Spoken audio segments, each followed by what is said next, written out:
Syukur. Bismillahirrahmanirrahim. Assalamualaikum warahmatullahi wabarakatuh. Ya, kurang semangat kayaknya Bapak Ibu ya. Sekali lagi.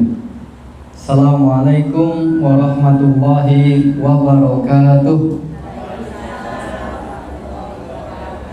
Oke, gimana kabarnya Bapak Ibu sekalian?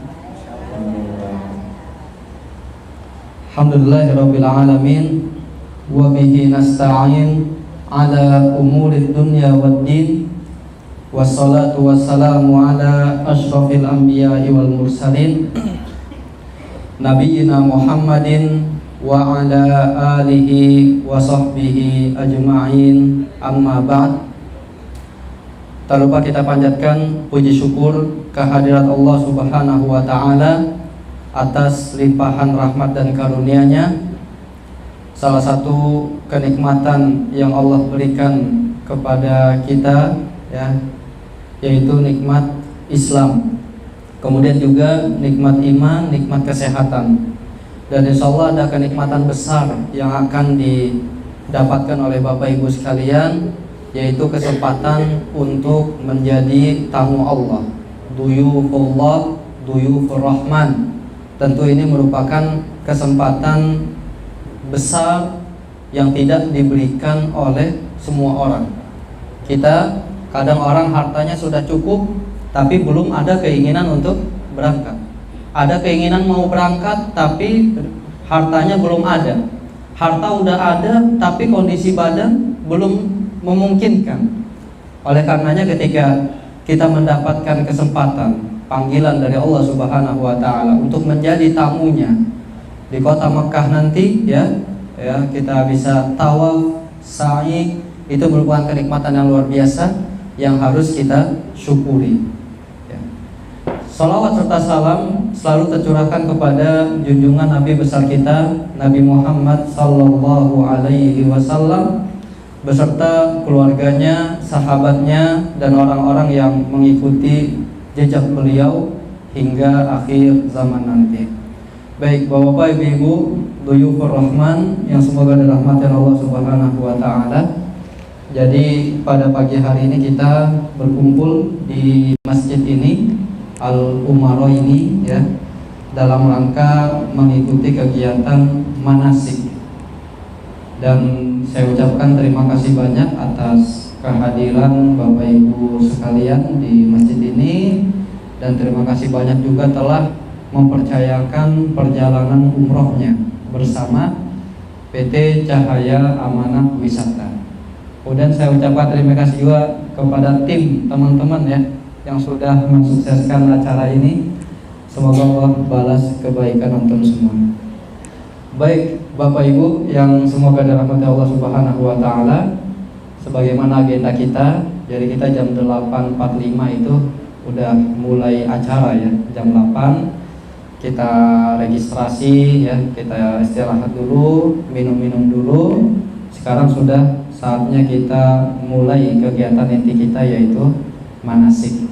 Kemudian tadi di depan mungkin Bapak Ibu sudah mendapatkan semua materi yang akan kita bahas. Yang pertama adalah materi manasik ya, sudah ada bukunya semua. Ini buku yang sangat praktis ya, tuntunan praktis manasik umroh lengkap di sini semua. Kemudian nanti juga kita akan membahas tentang pemberangkatan teknis ya. Kemudian Bapak Ibu sudah diberikan perinan ini ya untuk teknis kita, nanti kita akan jelaskan insya Allah. Baik Bapak Ibu yang semoga dirahmati Allah Subhanahu wa ta'ala, untuk buku ini tentu kita tidak bahas semuanya di sini karena cukup panjang ya. Saya rasa sampai jam 11 siang juga nggak cukup, mungkin harus sampai jam 2 kali ya. Oleh karenanya kita akan membahas tentang ringkasan dari buku ini yang telah kita ringkas. Adapun waktu Bapak Ibu untuk membaca, nanti bisa ada waktu banyak ya, waktu senggamnya di rumah misalkan, itu bisa sambil dibaca. Bapak Ibu yang harus kita ketahui pertama adalah bahwasannya seorang muslim itu memiliki satu kewajiban.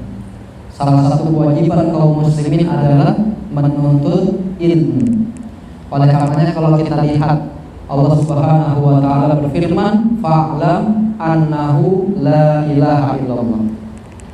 Fa'lam annahu la ilaha illallah wastaghfir li dzambik. Ketahuilah, kata Allah Subhanahu wa taala, bahwasanya tiada ilah yang berhak diibadahi dengan benar kecuali Allah, dan minta ampunlah terhadap dosa-dosa.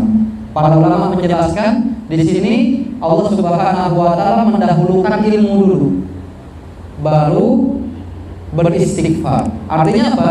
Sebelum kita beramal, hendaknya kita memiliki ilmu terlebih dahulu tentang amalan yang akan kita lakukan. Dan Nabi Muhammad SAW juga bersabda, "Thalabul ilmi fardhatun ala kulli muslimin." Menuntut ilmu itu wajib bagi setiap kaum muslimin. Nah, kita ini kan insya Allah pengen melakukan ibadah yang agung.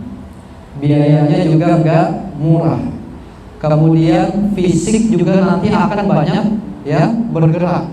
Jadi udah ibadah harta, tambah lagi ibadah fisik ya, perjalanan jauh, ini ibadah yang sangat agung. Maka kita tidak ingin ibadah yang kita lakukan ini sia-sia, nggak dapat kebaikan. Kenapa? Karena nggak ada ilmunya. Kita nggak tahu tentang hakikat dari umroh itu apa. Oleh karenanya kegiatan manasik ini sangat penting bagi ya jamaah umroh yang hendak berangkat ya ke tanah suci. Kemudian yang harus kita ketahui adalah bahwasannya ada dua syarat amalan itu akan diterima. Yang pertama adalah ikhlas. Nah, dari sekarang ini sebelum berangkat mulai kita sama-sama memperbaiki niat. Ikhlas karena Allah Subhanahu wa taala. Allah berfirman, "Wa ma umiru illa liya'budullaha mukhlishina lahuddin." Dan tidaklah mereka diperintahkan kecuali untuk beribadah kepada Allah dengan ikhlas, ya, mukhlishina lahuddin. Maka hendaknya kita sekarang memperbaiki niat. Kita ikhlaskan amalan ibadah kita ini hanya untuk Allah Subhanahu wa taala. Jangan sampai ada niat-niat yang lain, riya gitu ya, atau apa lagi, sum'ah, pengen didengar orang udah berangkat umroh, atau niat-niat dunia yang lain singkirkan. Kita niatkan akhirat, insya Allah dunia juga dapat gitu ya. Yang kedua adalah syarat diterimanya ibadah itu ittiba. Kita harus mengikuti ya arahan dari kiai kita semua, yaitu baginda Rasulullah Sallallahu Alaihi Wasallam. Kalau sesuai dengan arahan Rasulullah SAW, kita ikuti. Kalau tidak, maka jangan kita lakukan. Nah, ini mungkin kita belajar. Jadi kita tahu arahan Nabi Muhammad SAW itu apa saja arahannya, kayak gitu. Nabi Muhammad SAW bersabda, "Man 'amila 'amalan laisa 'alaihi amruna fahuwa raddun." Jadi barang siapa yang melakukan amalan enggak ada perintahnya dari kami, kata Rasulullah SAW, maka amalan itu tertolak. Nah, oleh karenanya kita ketika hendak melakukan ibadah, tidak hanya umroh, semua ibadah, jangan ngasal, jangan main kita beramal, tapi kita pastikan dulu ini sudah ada arahan dari baginda Rasul SAW atau belum. Tata caranya sudah sesuai atau belum. Nah, kalau sudah kita lakukan, kalau tidak jangan kita lakukan. Kenapa? Sia-sia, capek-capek kita beramal tapi akhirnya tidak diterima. Baik Bapak Ibu, sebelum berangkat juga yang harus kita ketahui yaitu tentang ada safar ya. Jadi kita kan pengen safar nih 9 hari ya, 10 hari pulang. Itu ada adab-adab diantaranya adalah hendaknya kita mengembalikan hak-hak orang lain. Kalau ada hak-hak orang lain yang di kita nih, selesaiin dulu, kembalikan gitu ya. Kita selesaikan semuanya. Kemudian kalau kita memiliki salah-salah kepada orang lain, maka kita apa? Minta maaf. Kalau ada orang yang salah sama kita, ya udah kita maafin aja langsung. Jadi dengan membersihkan hati ini, ibadah kita pun nanti jadi enak gitu. Tapi kalau kita masih ada sumpelan di hati, masih ada masalah sama si A, si B, si C, masih ada menzalimi orang, masih ada ini, nanti ketika ibadah takutnya itu akan menghalangi kekhusyuan. Lagi tawaf gitu ya, ingat gitu ya, oh ya itu tupperware tetangga belum dibalikin gitu ya. Ada yang suka minjem tupperware kan nih? Biasanya mama kalau tupperware-nya belum dibalikin itu galau biasanya. Atau apalagi yang lainnya. Nah itu contoh kecil ya, bisa kita selesaikan semuanya dulu. Jadi ibadah tuh enak gitu ya, tenang kita karena udah selesai semuanya. Kemudian berpamitan dengan tetangga, pamit pengen berangkat minta doanya ya, minta doanya. Kemudian tentu membaca doa keluar rumah ya. Ini belum kita tampilkan di sini, nanti insya Allah kita akan kirimkan slide-nya untuk doa-doa ya. Kita baca doa Bismillahirrahmanirrahim, wala haula wala quwwata illa billah. Kemudian membaca doa safar gitu ya. Dan adab-adab safar yang lainnya hendaknya kita perhatikan. Karena ini penting. Ketika kita memperhatikan adab-adab safar, insya Allah safar kita pun menjadi safar yang penuh dengan keberkahan gitu ya, penuh dengan keberkahan. Baik Bapak Ibu yang semoga dirahmati Allah Subhanahu wa taala, kita akan masuk kepada pengertian umroh. Ya, jadi kita langsung masuk kepada bab umroh ya. Jadi pengertian umroh adalah beribadah kepada Allah Subhanahu wa taala dengan melakukan tawaf ya, sa'i dan ya tahallul. Jadi bisa kita artikan seperti itu simpelnya. Jadi yang namanya umroh, kita melakukan perjalanan menuju ke tanah suci yaitu Makkah Al-Mukarramah ya. Kemudian kita berniat, kita tawaf, kita sa'i dan tahallul. Jadi itu ya. Oleh karenanya nanti kita akan lanjutkan yang namanya umroh itu ada rukunnya.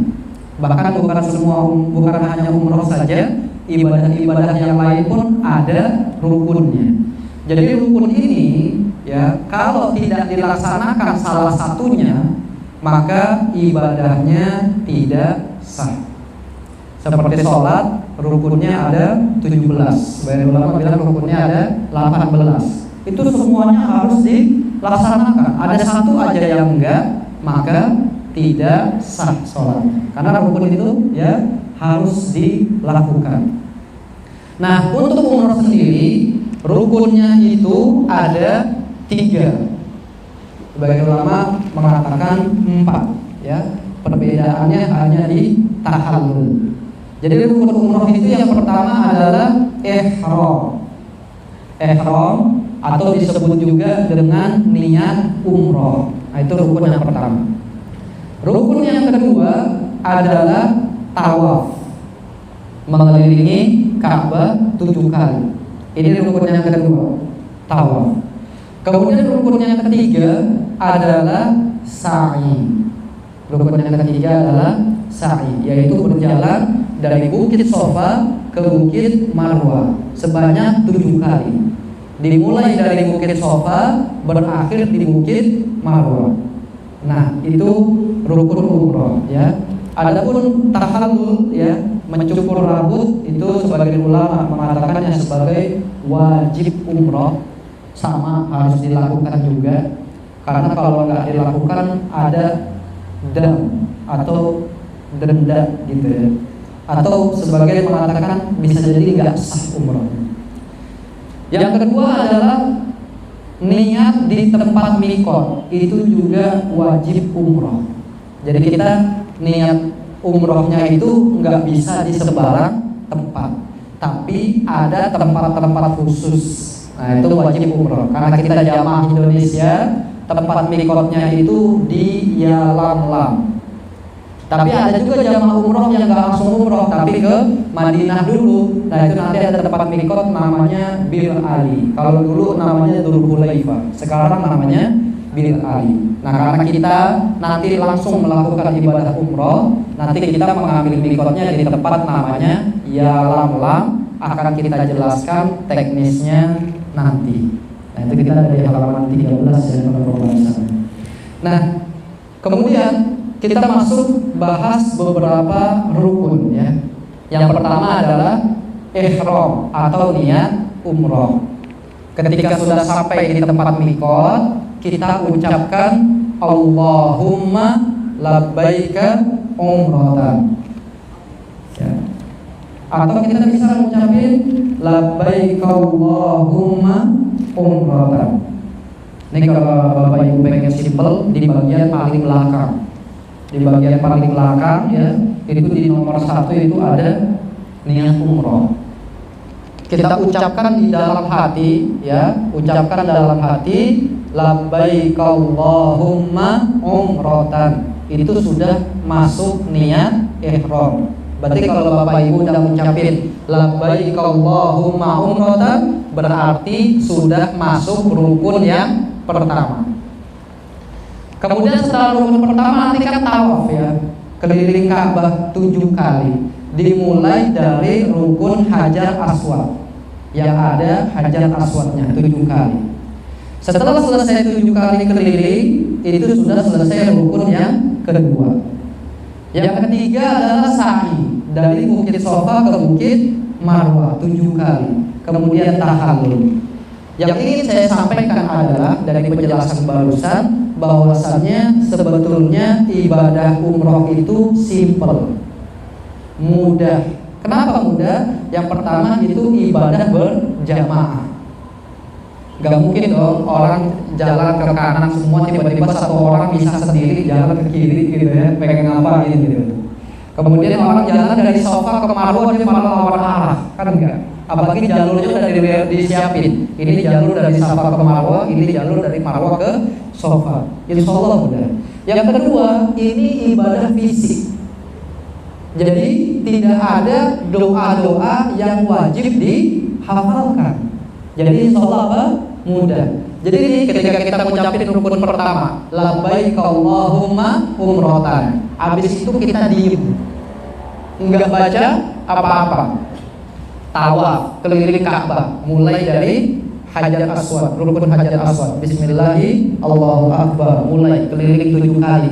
Diem, enggak baca apa-apa. Kemudian sa'i dari Bukit Sofa ke Bukit Marwah, jalan aja. Dari Bukit Marwah balik lagi ke Sofa, jalan, balik berakhir di Marwah, diem, nggak baca apa-apa, cukur rambut. Umrohnya makbulah atau tidak? Umrohnya diterima atau tidak? Diterima, Bapak Ibu, insya Allah. Kenapa? Karena rukun-rukunnya sudah terpenuhi semuanya. Karena rukun umroh hanya itu: niat, tawaf, sa'i, kemudian tahallul. Biarpun kita nggak baca apa-apa, diam doang, maka umrohnya insya Allah diterima. Cuman kan yang namanya ibadah, kita nggak cuma pengen sah, ya, nggak cuma pengen apa sah, tapi kita pengennya apa? Sempurna. Sempurnanya apa? Dapat sunnahnya. Terus disanakan waktu sama tempat diijabahnya doa. Apalagi Bapak Ibu di tempat yang namanya multazam. Nanti kita akan jelaskan di mana itu multazam. Itu di Mekah, tempat paling diijabah doa di multazam itu. Jadi jangan sampai kita ke sana nanti nggak sampai doa di multazam. Itu doa paling dikabulkan. Jangan sampai disia-siakan. Banyak orang yang pengen di posisi kita, bisa berada di sana. Kita yang sudah berada di sana jangan sampai disia-siakan. Perbanyak doa, Bapak Ibu. Saya rasa hajat kita semuanya banyak ya. Minta semuanya di sana. Saya sudah banyak menjemput orang yang pulang umroh, cerita, Ustaz, doa saya dikabulkan alhamdulillah. Bahkan ada yang doanya dikabulkan dalam 4 jam. Allahu Akbar. 4 jam, Bapak Ibu. Dia ada proyek di Jakarta, lagi perang tender, belum goal proyeknya. Di waktu itu dia pakai kain ihram, pergi ke masjid, tawaf, pergi ke multazam, doa full, ulangi terus doanya. Selesai umroh, pulang ke hotel, ya kan durasi waktu sholat apa semua sekitar 4 jam, belum nyampe hotel, baru mau masuk hotel dapat WA, tendernya apa? Gold. Mikir dia, ya Allah, belum 4 jam ya Allah. Apa yang dia lakukan Bapak Ibu? Karena dia badannya agak gede, bapak-bapak gitu ya, masuk kamar mandi nangis. Malu dong, nangis di jalan gitu ya. Ke kamar mandi nangis senangis-nangisnya. Kedengeran sama istrinya, kebetulan lagi sama istrinya. Baru dia ceritain. Allah Akbar. Ini jadi memang harta yang kita keluarkan untuk berangkat umroh itu ya, kalau kita bandingkan dengan keutamaannya nggak sepadan Bapak Ibu. Sholat di Masjidil Haram berapa kali pahalanya? 100.000 kali. 100.000 kali. Kita sholat sehari cuma 5 waktu ya. Ini 100.000 kali. 100.000 bagi 5 berapa itu? Udah lebih dari umur kita hidup mungkin. Ya, maka ini kesempatan yang luar biasa harus kita maksimalkan ya. Karena di sana nanti kita maksimalkan dengan baik. Yang kedua, jangan kita rusak. Kita rusak dengan apa? Keluh kesah, dengan perkataan yang kurang baik ya. Makanya ketika kita di sana melihat sesuatu yang kayaknya kita kurang suka gitu ya, maka kita diam aja gitu ya. Jangan sampai kita menodai kesucian ibadah umroh yang kita lakukan ya. Jadi begitu Bapak ya. Baik Bapak Ibu, semoga dirahmati Allah Subhanahu wa taala. Sekarang kita akan bahas sedikit ya, satu persatu untuk perjalanan umroh ini. Yang pertama adalah ihram. Tadi kita baru jelaskan bahwasanya ihram itu kita dengan meniatkan ucapan labbaik Allahumma umratan. Harus hafal nih ya. Bapak Ibu harus hafal. Ada yang belum hafal enggak nih? Kayaknya kita harus cek. Kita baca sama-sama ya. Setelah saya baca, Bapak Ibu mengikuti ya niat umrohnya, biar kita cek sekalian. Baik, labbaik Allahumma umratan. Silakan. Sekali lagi, labbaik Allahumma umratan. Baik, gampang ya Bapak Ibu ya. Baik. Jadi ketika kita selesai mengucapkan labbaik Allahumma umratan, berarti kita sudah masuk ke rukun yang pertama. Kalau sudah masuk ke rukun yang pertama, ada larangan-larangan ihram yang nggak boleh kita lakukan. Sebagaimana kita sholat kalau udah takbiratul ihram, Allahu Akbar, boleh ngobrol Bapak Ibu habis takbiratul ihram. Boleh minum dulu lagi sholat boleh. Begitu juga ibadah umroh. Ketika kita ucapkan labbaik Allahumma umratan, maka ada hal-hal yang tidak boleh lagi kita lakukan, yang mana sebelumnya boleh. Hampir mirip kayak sholat. Apa saja yang tidak boleh dilakukan? Yang pertama adalah mencukur rambut dari seluruh badan, menggunting kuku, menutup kepala bagi laki-laki. Nah, laki-laki pakai peci nanti udah enggak boleh ya. Pakai payung boleh selama enggak nempel, tapi kalau pakai peci enggak boleh. Sorban juga enggak boleh gitu ya. Kemudian menutup wajah bagi perempuan ya. Jadi perempuan nanti enggak boleh pakai cadar, kecuali kalau memang takut terjadi fitnah gitu ya. Takut terjadi fitnah, mungkin ini perempuan cantiknya luar biasa gitu ya, dari jarak berapa kilo udah kelihatan misalnya cantiknya gitu. Ya maka takut ada fitnah ya boleh ditutupin. Tapi kalau enggak ya, lebih utama enggak boleh pakai cadar atau masker atau penutup, itu semua enggak harus dibuka. Kemudian ya, untuk yang laki-laki tidak boleh mengenakan pakaian berjahit. Sering kita dengar bahasa pakaian yang berjahit. Saya kurang setuju sebetulnya. Saya lebih senang mengucapkan pakaian yang membentuk tubuh. Ini pakaian yang kita pakai membentuk tangan, membentuk leher, membentuk kaki, ya. Yang membentuk tubuh itu enggak boleh. Soalnya banyak yang salah persepsi. Dia cari di e-commerce, mohon maaf, celana dalam umroh, celana dalam ihram, keluar tuh celana dalam tanpa apa? Jahitan, modelnya diikat. Tapi kan membentuk tubuh juga gitu ya, membentuk tubuh juga ya. Jadi boleh nggak pakai celana dalam itu untuk laki-laki? Nggak boleh, membentuk tubuh juga. Jadi jangan sampai ada orang salah pakaian ihramnya dibolongin, satu buat kepala, bagian kanan buat tangan, kanan kiri gitu kan. Lah kan ini kan nggak berjahit, lah tapi membentuk tubuh juga, nggak boleh. Makanya peci juga nggak boleh, soalnya membentuk tubuh ini kepala nempel, ya kan. Nah itu laki-laki nggak boleh menggunakan pakaian yang berjahit, atau kalau mudahnya biar kita nggak salah ini membentuk apa? Tubuh. Laki-laki nggak boleh. Jadi cuma pakai 2 helai kain untuk menutup bawah dan untuk menutup atas. Ini saya bawa kain ihramnya. Nanti insya Allah kita akan praktekkan cara penggunaannya. Kemudian ya, enggak boleh menggunakan wewangian. Bahkan ada yang asyad ya, bukan asyad apa ya, tegas sekali ya. Tisu basah juga enggak boleh. Kan tisu basah kan ada wangi-wangi juga ya.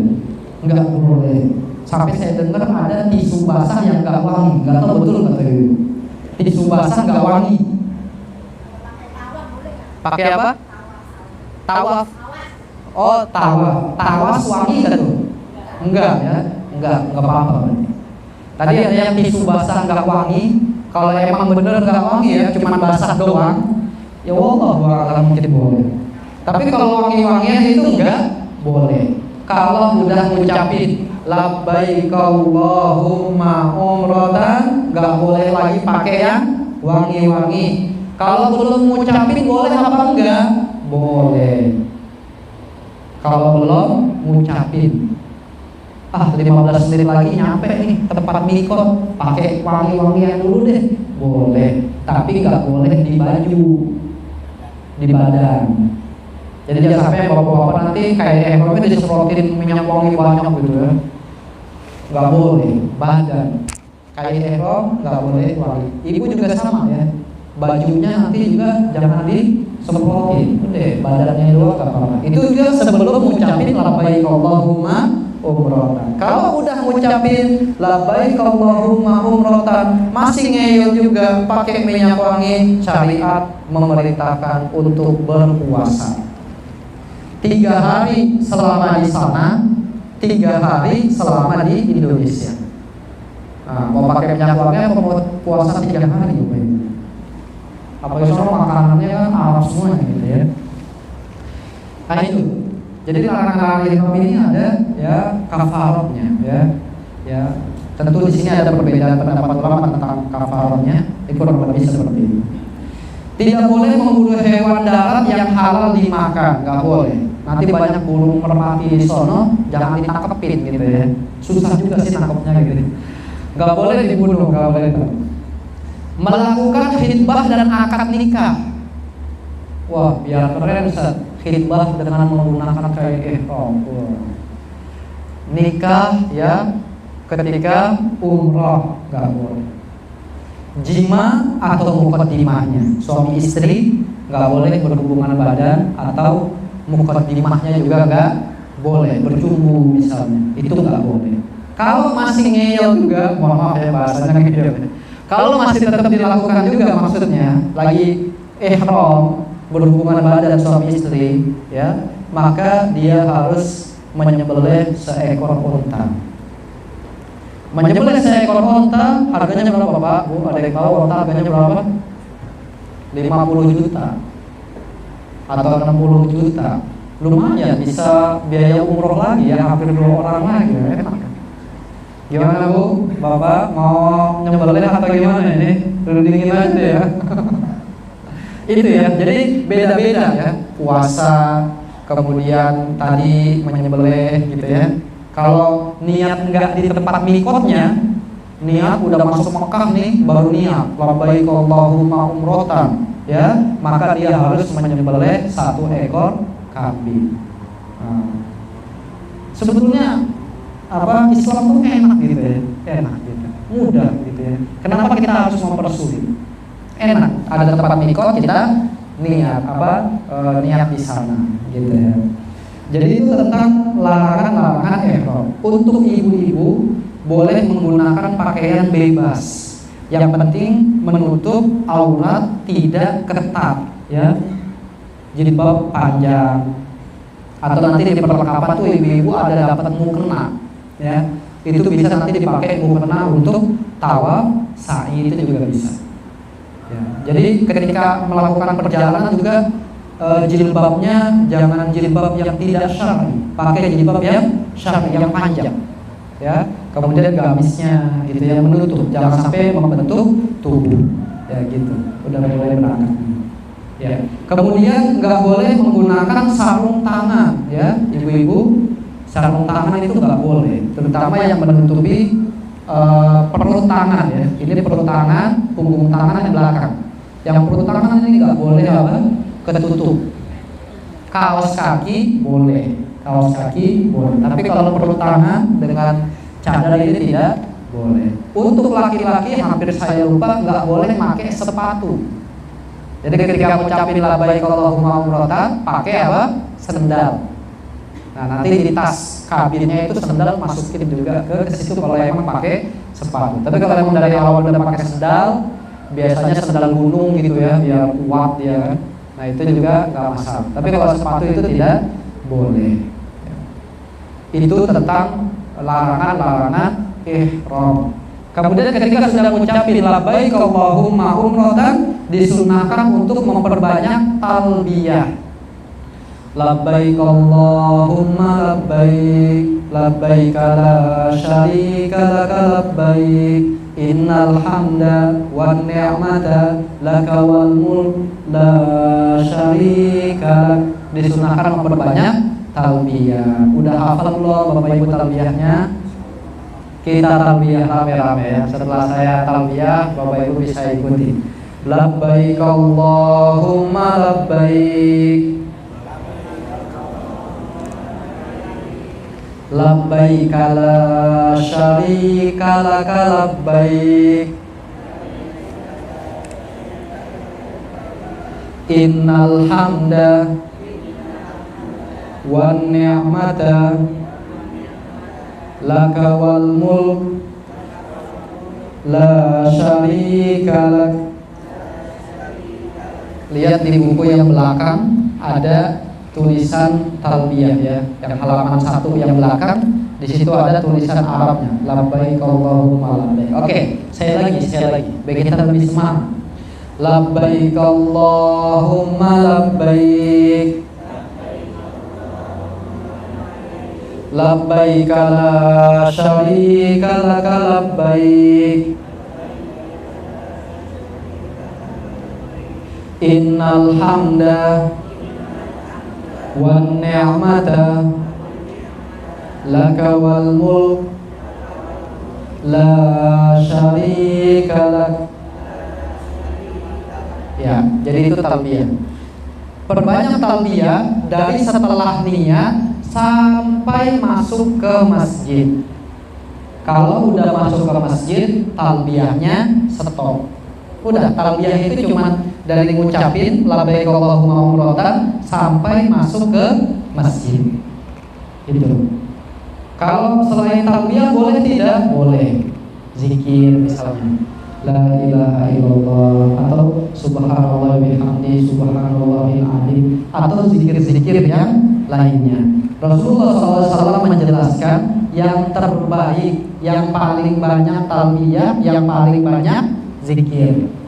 Jadi kalau kita cuma cari rukunnya, labbaik Allahumma umrotan, tidur, naik bis tidur gitu ya, terus nyampe ke hotel siap-siap, nggak baca talbiyah sama sekali, sama orang yang banyak baca talbiyah beda jelas pahalanya. Mana yang lebih banyak? Yang lebih banyak talbiyah. Bapak-bapak agak dikecilin dikit talbiyahnya nggak apa-apa. Ibu-ibu dengan suara lirih aja.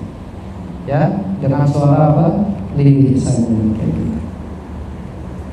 Baik, ketika sudah nyampe ke Ka'bah, kita ucapkan doa ketika melihat Ka'bah, Allahumma antas salam wa minkas salam fahayyina rabbana bisalam, ya, maka kita sudah selesai dari rukun yang pertama, kita masuk rukun yang kedua.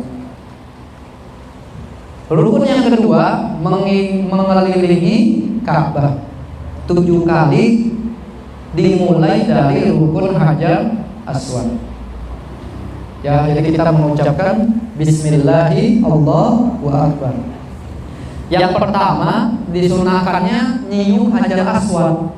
Jadi sebelum kita mulai putaran pertama nih, cium dulu Hajar Aswad. Cuma sekarang kan padat ya. Ya semoga Syawal nanti gak terlalu padat.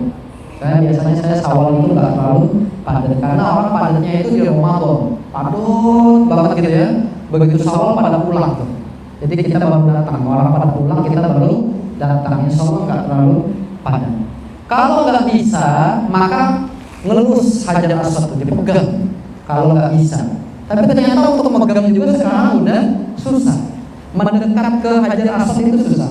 Barulah kita dengan isyarat, ya, dari jauh sudah searah dengan apa namanya Hajar Aswad, Bismillahi Allahu Akbar, menghadap ke Ka'bah. Kalau cium, kalau kita ngelus, kita cium tangan kita.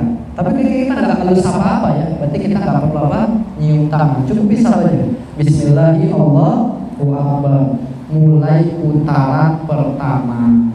Sebetulnya disunahkan laki-laki 3 putaran pertama itu agak lari-lari kecil, agak cepat jalannya. Cuma karena kita rombongan ya, nanti ibu-ibunya ketinggalan ya, kita jalan biasa aja lah gitu ya, jalan biasa.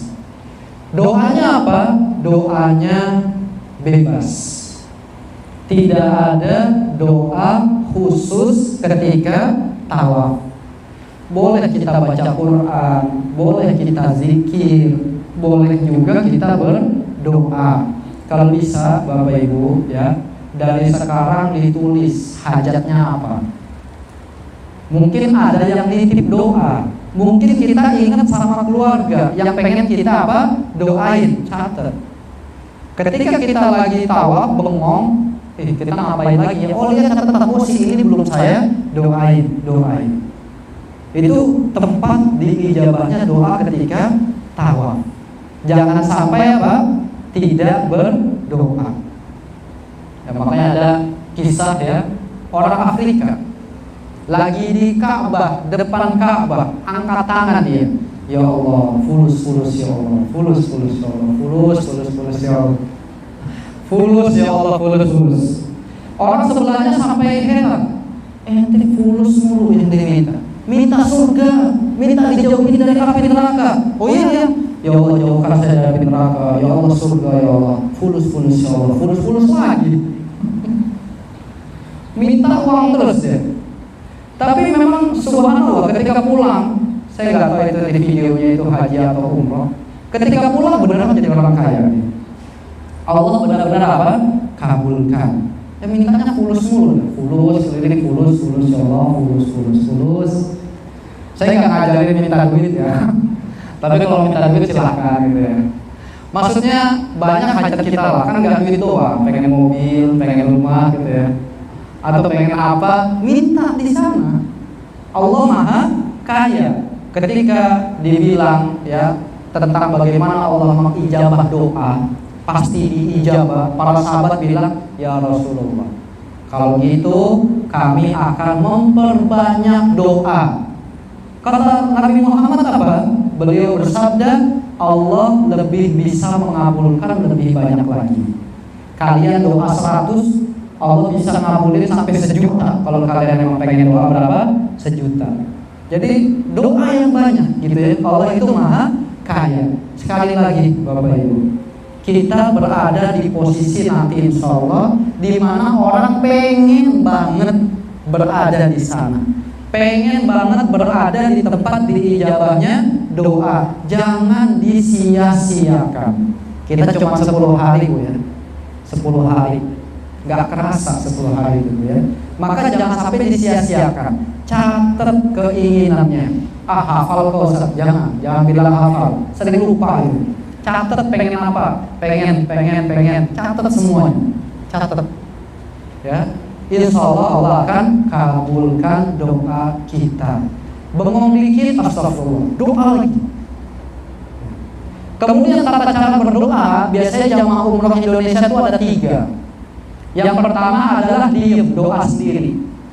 Diem, doa sendiri. Ikut pembimbing, muter, dia doa sendiri. Ya Allah, minta doakan sampai keliling. Gak kerasa itu, cepat itu. Ya. Yang kedua adalah dia baca buku. Kayak di sini kalau kita lihat di halaman 60-an, itu kan banyak doa-doa sambil baca buku. Cuman ngeri juga gitu ya.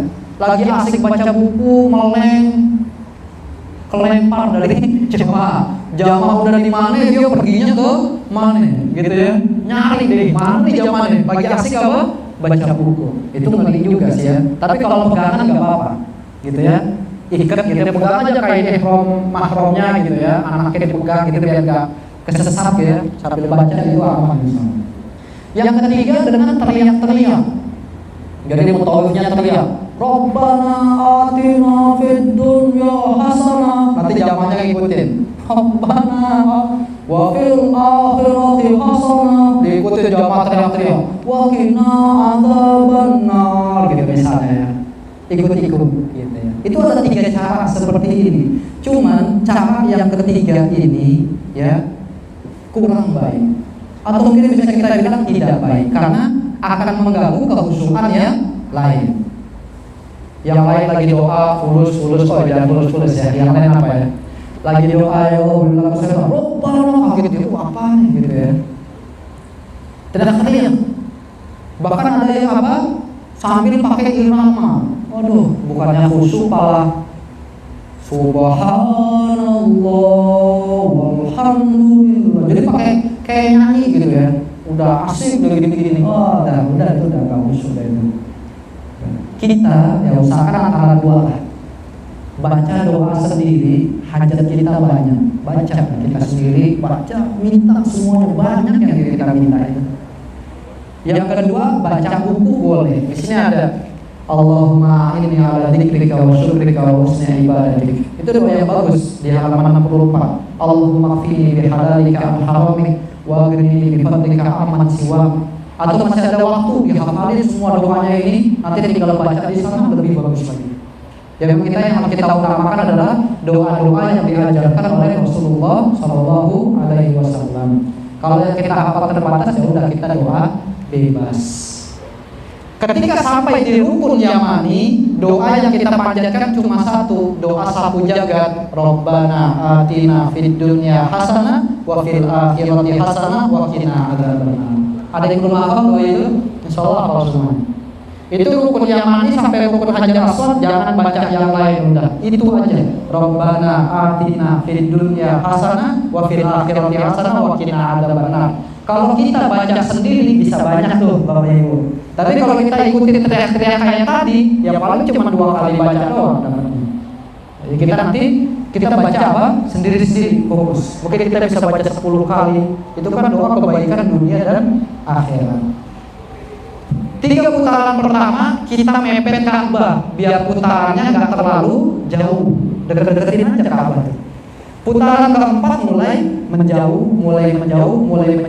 sampai putaran ke-7 kita udah belajar di paling ujung biar keluarnya gampang. Baru setelah selesai dari tawaf, selesai rukun yang kedua, kita disunahkan sholat sunnah tawaf namanya. Itu sholat sunnahnya di belakang makom Ibrahim. Makom Ibrahim itu bukan kuburan Nabi Ibrahim ya Bapak Ibu, tapi tempat berpijaknya Nabi Ibrahim di sana ketika mendirikan Ka'bah. Itu ada tuh ruang tempatnya khusus yang kayak emas-emasan itu ya, kayak kubah. Nah di situ kita sholat di belakang makom Ibrahim ya 2 rakaat. Karena ini kita masih berjamaah ya bacaannya kalau saya panjang-panjang dulu ya Bapak Ibu ya. Ya baca apa yang pendek-pendek aja dulu lah gitu. Itu kali pertama mungkin kita sholat di belakang Ka'bah, sholat sunnah tawaf. Nah, setelah itu baru kita menuju ke Bukit Sofa. Jadi Bukit Sofa jangan bayangkan Bapak Ibu benar-benar bukit ya, tanah batu-batu gitu, enggak. Sekarang udah jadi bangunan, udah dibangun, udah nggak panas, nggak ada kena matahari. Tapi pemerintah Saudi masih menyisakan sedikit batu-batu sofa sama batu-batu marwah, disisain, nggak dihancurin semua. Biar kita lihat, oh ini batunya. Nah, sebelum ke Bukit Sofa kita minum air zam-zam dulu. Kalau agak capek ya keliling itu, minum dulu air zam-zam. Kita perhatikan ada minum. Gimana Bapak Ibu ada minum? Yang pertama tangan kanan, duduk, membaca Bismillah, minum dengan 3 kali tegukan. Jadi jangan satu gelas nanti ngambil langsung dihabisin semua ya. Tapi kita ada minumnya. Bismillah, minum dulu, lepas, tarik nafas lagi, minum lagi, terus ketiga kalinya baru dihabisin. Itu adab minum dalam Islam. Nah, kita minum dari sekarang, kita latih minum, kita adab tuh 3 kali tegukan. Karena apa? Rasulullah bersabda bahwasannya minum dengan cara ini lebih mengenyangkan, lebih menghilangkan dahaga. Kalau mau praktek, Bapak Ibu lari lah keliling ya 5 menit lah ya, lumayan udah keringetan gitu ya. Dikasih air segini, sekali minum, wow, bluk bisa habis loh. Banyak yang kuat ngabisin langsung. Tapi kalau minumnya dibikin 3 kali, coba taruh di gelas, dibikin 3 kali. 1 gelas cukup, lebih menghilangkan dahaga dan lebih mengenyangkan. Nanti zam-zam kayak itulah kita minumnya ya. Biar keren dikit, kita adabnya kita jaga lah gitu ya. Tangan kiri udah gak nyaman itu minum tangan kiri ya. Apalagi sambil berdiri gitu ya. Nah, itu kita perhatikan dari sekarang, kita mulai biasakan apa? Adab-adab minum sesuai syariat.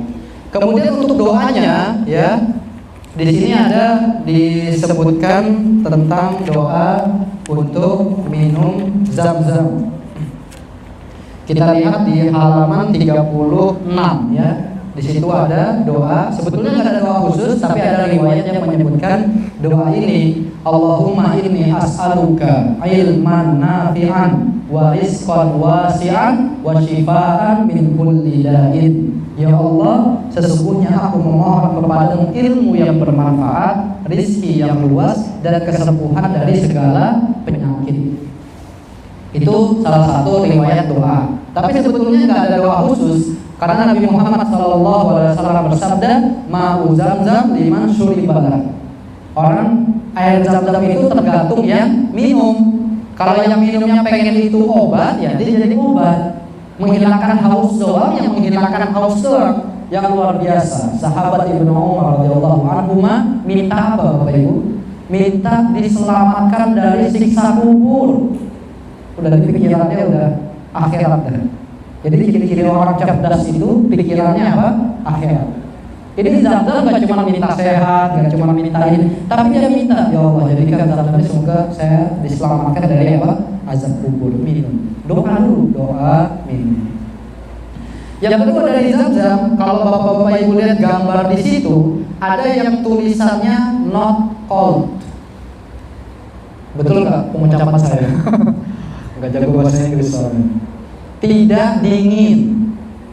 Jadi yang ada tulisannya not cold itu biasa kayak kita minum air ini. Tapi kalau tong yang lain itu semuanya dingin. Nah itu masing-masing deh. Kira-kira kalau minum air dingin lagi capek, panas, air dingin berpengaruh nggak? Kalau takutnya kita masak baru hari pertama langsung tepar kan nggak lucu ya. Belum sholat, belum apa langsung tepar panas dingin kan nggak. Makanya kita kalau bisa minumnya yang apa? Yang biasa aja. Seger juga kok, sama seger juga. Minum yang not cold. Tapi kalau orang Arab sana, orang-orang luar negeri minum air itu kurang berasa gitu. Maunya yang dingin. Bahkan bangun tidur mereka langsung buka kulkas minum air dingin gitu ya. Gak tahu kalau kita ada yang kayak gitu juga nggak sih? Nah itu. Jadi kita ya minum yang not cold aja, yang biasa. Ya kita jaga kesehatan. Masih ada yang ingin kita lakukan, masih banyak. Baru kita menuju ke Bukit Sofa. Ketika perjalanan menuju Bukit Sofa, kita lihat di halaman 39, disunahkan kita baca surah ayat firman Allah Subhanahu wa taala Al-Baqarah ayat 158. Inna Safa wal Marwata min sya'airillah. Faman hajjal baita aw ya'tamara fala junaha 'alaihi ay yatawafa bihima faman tatawwa'a wa man tatawwa'a khairan fa innallaha syakirun 'alim. Ustaz hafalannya cuma inna safa wal marwata min sya'airillah, boleh. Sampai situ doang, boleh. Sambil jalan kan nanjak tuh jalannya ya. Sambil nanjak kita semangat. Inna safa wal marwata min sya'airillah. Oh, sambil jalan gitu ya. Kita semangat ini ibadah ini. Nanjak nggak pengaruh, nggak mau pengaruhi semangat kita. Baca lebih panjang boleh. Faman hajjal baita aw yatamar fala junaha 'alaihi ay yatawafa bihima wa man tatawwa khairan fa innallaha syakirun 'alim. Naik kita ke atas itu, ke Bukit Sofa. Ya. Naik sampai di Bukit Sofa, ya. Kita disunahkan nggak langsung jalan ke Marwah, tapi kita disunahkan berdoa dulu menghadap ke Ka'bah. Jadi kita doa di halaman 40 itu abda'u bima bada Allahu bi, ya, sebelum memulai baru kita menghadap ke Ka'bah. Nah, ini doa yang jangan sampai disia-siakan juga, karena di Bukit Sofa itu termasuk diijabahnya doa. Jangan buru-buru. Saya kasih tahu, umroh dari awal sampai habis paling cepat 3 jam setengah. Paling cepat. Kita nikmatin aja 4 jam setengah, gak ada masalah. Itu banyak orang yang berebutan pengen di situ. Masa kita pengen cepet-cepet? Limpahin, tuangin semua doa-doa yang ingin kita panjatkan. Oh, di tawaf udah didoain, udah dibaca doanya. Doa lagi ketika di mana? Sa'i. Ya, karena doa itu yang sering berulang itu yang dikabulkan. Rasulullah SAW mencontohkan ketika lagi sholat digabungin sama Abu Jahal dan kawan-kawannya, ditaruh isi perut onta, lagi sujud. Datang Fatimah membersihin isi perut onta itu, kemudian melanjutkan sholat. Setelah selesai sholat, Nabi Muhammad mendoakan mereka yang menzolimi Nabi Muhammad. Apa doanya? Allahumma alaika bi Quraisy, Allahumma alaika bi Quraisy, Allahumma alaika bi Quraisy. Enggak cukup 1 kali. Baca doanya berapa kali? 3 kali. Ya Allah, atasmu orang-orang Quraisy ini. Ya Allah, atasmu orang-orang Quraisy. Ya Allah, atasmu orang-orang Quraisy. 3 kali. Emang setelah didoain kayak itu semuanya binasa. Ada yang mati di perang Badar, bahkan ada yang matinya ironis dalam artian kita heran gitu. Lagi dagang, singgah di bawah pohon dengan teman-temannya, tiba-tiba ada singa padang pasir. Tapi anehnya singa padang pasir ini milih, nggak main asal merekam. Jadi kan mereka kan ngelilingin pohon gitu ya. Ini singa ngelilingin pohon, kayak lagi nyari orang gitu. Mana dia? Nyari keliling. Dapat tujuan mata ke salah satu orang yang mengusili Nabi Muhammad SAW dengan menaruh isi perut onta itu. Dia doang yang diterkam. Sebelum diterkam dia bilang apa? Saya kena doa Muhammad. Saya kena doa Muhammad. Teman-temannya nggak ada yang diterkam, dia doang. Nah, kita ambil kesimpulannya doa itu. Ya, selain doa Nabi Muhammad diijabah, doa nggak cukup cuma sekali, ulangi terus. Berapa kali? Gak ada batasan, ulangin terus. Seperti kita mengayuh sepeda yang mengantarkan kita sampai tujuan, ayungan pertama, ayungan terakhir. Ayungan pertama sampai terakhir itu yang mengantarkan kita kepada tujuan. Doa yang banyak. Nah, ini di halaman 41 kita akan baca ini nanti. Allahu Akbar, Allahu Akbar, Allahu Akbar. La ilaha illallah wahdahu la syarikalah, lahul mulku wa lahul hamdu, yuhyi wa yumiit wa huwa ala kulli syai'in qadir. La ilaha illallah wahdahu la syarikalah, anjaza wa'dah wa nasara 'abdah wa hazamal ahzaba wahdah. Selesai baca doa ini 1 kali, kita doa bebas. Habis doa bebas, baca ini lagi. Habis itu doa bebas lagi. Baca ini lagi ketiga kali, baru doa bebas, baru berangkat ke Marwah. Jadi untuk mempermudah nanti mungkin kita akan agak bimbing dikit ya. Dalam artian kita bersama-sama. Biar doanya apa? Bareng. Di awal kita baca ini satu kali, baru kita kasih kesempatan Bapak Ibu doa bebas. Kita baca lagi 2 kali, kasih kesempatan lagi doa bebas. Ketiga kali kita berangkat ke Marwah. Karena ini kita lagi ibadah berjamaah bareng-bareng ya, biar selaras lah gitu ya. Baru berangkat ke Marwah. Itu dari Sofa ke Marwah Bapak Ibu jaraknya sekitar 450 meter. Sofa ke Marwah. Sampai ke Marwah kita doa lagi sama kayak di Sofa tadi, menghadap ke Ka'bah lagi, doa ini lagi, baru berangkat lagi ke Sofa. Berapa lagi? 450 meter. Berarti kalau 7 kali bolak-balik berapa? 3 kiloan. Udah pernah jalan 3 kiloan? Di sono nggak kerasa. Orang ada yang nangis, ada yang macam subhanallah. Ya, itu. Jadi kita 7 kali. Dari Bukit Sofa ke Bukit Marwah nggak ada doa khusus. Mau baca Quran, mau zikir, mau berdoa sama kayak di Ka'bah ketika tawaf, sama. Nah, cara berdoanya pun sama. Ada 3 tadi, tapi kita nggak pakai yang ketiga. Kita nggak pakai apa? Teriak-teriak pocong enggak. Kita khusyuk sendiri, kita baca bareng-bareng, jalan, doa, khusyuk gitu ya, zikir apa gitu. Ya. Jadi kita ke sono bukan pengen seru-seruan teriak-teriakan, bukan. Kita pengen khusyuk, kita pengen khusyuk berdoa, khusyuk berzikir, khusyuk kita mendekatkan diri kepada Allah. Kita udah korbankan harta, kita udah korbankan fisik, tenaga, kehusyuan. Allah akan apa? Balas. Jangankan yang mengeluarkan harta besar kayak gini, yang gak modal apa-apa aja Allah balas. Apa diantaranya? Hadis yang menyebutkan bahwasanya di hari kiamat nanti wajah umat Nabi Muhammad bersinar. Pada hadisnya tangan bersinar, kemudian bekas-bekas wudhu semuanya apa? Bersinar. Nah ini karena bekas wudhu. Ya kita bayangin, kita cuma ngolesin tangan pakai air gini, ya untuk wudhu, itu Allah kasih ganjaran di akhirat bercahaya. Nggak sia-sia, cuma ngusapin wajah pakai air bercahaya nanti dia apa? Di akhirat.